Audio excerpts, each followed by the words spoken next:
और इस वक्त की अहम खबर आपको दे दें, तूफान तोकते की वजह से परवाजें मुतासिर हैं। खराब मौसम की वजह से 17 मई तक तमाम फ्लाइट्स मुतासिर हैं। चेन्नई, कर्नाटक, महाराष्ट्र और अहमदाबाद की ये फ्लाइट्स हैं, ये मुतासिर हो सकती हैं। इंडिगो और विस्तारा ने इस बात की जानकारी दी है। तो आपको बताएं कि जिस तरह से लगातार हम बता रहे हैं कि महकमा मौसमियात की तरफ से अगले 24 घंटों में तूफान की पेशेनगोई की गई है और जिस तरह से ये तूफान तोकते लगातार आगे बढ़ता जा रहा है, उसी को देखते हुए अब जो परवाजें हैं वो भी मुतासिर नजर आ रही हैं और इसके ताल्लुक से इंडिगो और विस्तारा ने अपनी जो अलर्ट है वो भी जारी कर दिया है।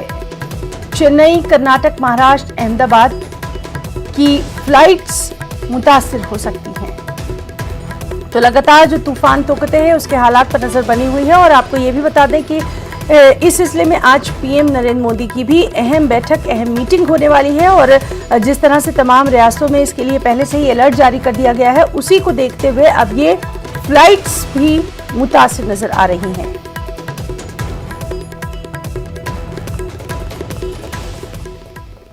और नाज़रीन, जैसा कि हमने आपको बताया